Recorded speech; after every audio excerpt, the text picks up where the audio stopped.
was alone and the house was utterly silent, while my mind was all the raucous, grinding noise of a rock tumbler. Click went the doorknob of the front door just a room away.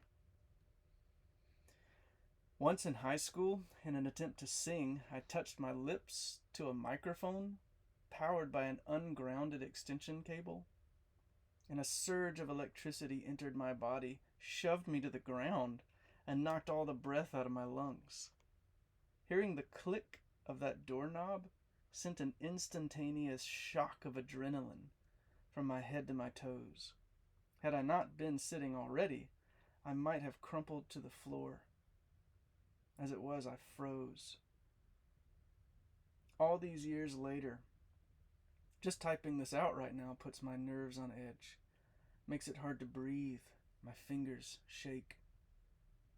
I knew what the doorknob meant. I knew who was about to be in the house with me. I wish to God that it were safe to assume that you have no idea what I'm talking about, but I know better. You've felt the approach of the trespasser. Who doesn't recognize the footsteps of the invader? Now, it's true that we can be our own worst enemies, but it's also true that we have enemies. Real ones. Some supernatural, and plenty of them flesh and blood. Old Testament scholar Dr. Sandra Richter was the first person I've ever heard explain that one meaning of the term redemption in Scripture is rescue from an enemy too strong for us. And I've always loved Jesus' explanation, when after casting out demons, he's accused of doing so by way of demonic power. But he says that if the intruder is strong, it'll take an even stronger man to tie him up. The strongest man is on the side of those in the grip of the enemy. And like Narnia's Aslan, Jesus is the perfect union of power and goodness. His might to save makes him unsafe to the wicked, while his righteous love means he will never abuse those who cry out to him for redemption. But trauma has a disheartening effect. We lose heart. It breaks our hearts. We literally lose them because trauma takes possession of them. And the result is that it becomes hard to give ourselves wholeheartedly to much of anything or anyone. Even when we do make contact with someone who is proven trustworthy, the heart we would like to offer them seems oddly absent. Trauma has absconded with it, and we're left with the question of how to give something away that we no longer possess.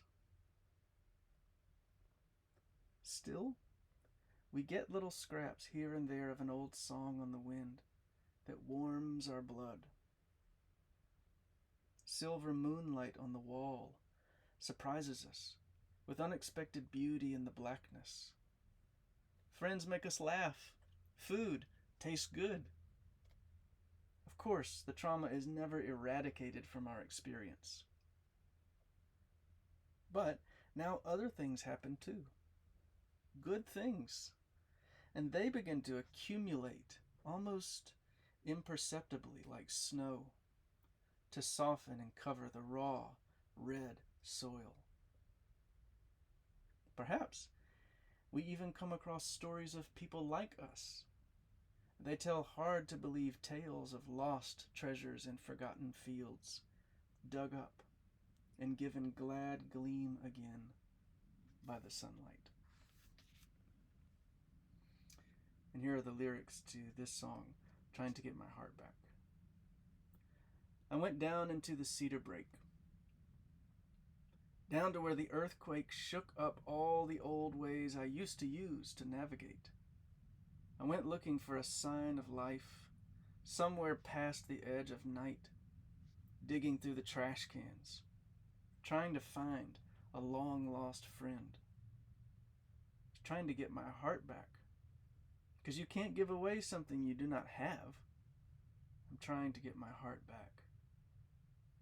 Now, I woke up to the silver moon, thin enough to squeeze through, sneak in past the black dogs, climb into my bedroom, and write upon the dark walls something like a love song. It's beating on my windows, so I'm thinking I should hold on, because I'm trying to get my heart back. Because you can't give away something you do not have. So I'm trying to get my heart back. So this is the book Only the Lover Sings, and that is the little song intro and the lyrics to the song Trying to Get My Heart Back. And let's see, Heidi White wrote an amazing chapter responding to that song and those lyrics about the woman at the well. And in the Orthodox tradition, she has a name. The name is Saint Fotini. And if you think of Fotini like photon or light particle, she's the one on whom light has been shone.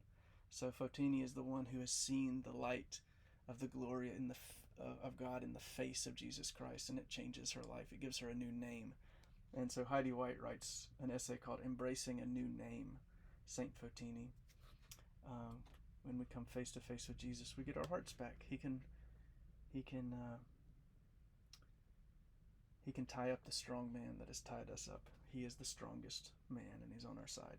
So anyway, I'm reading these every week as we lead up to the release of the third book in September, which will complete the trilogy, the Well Trilogy. The third book is called Where the River Goes. So, yeah, stay tuned for more on all that.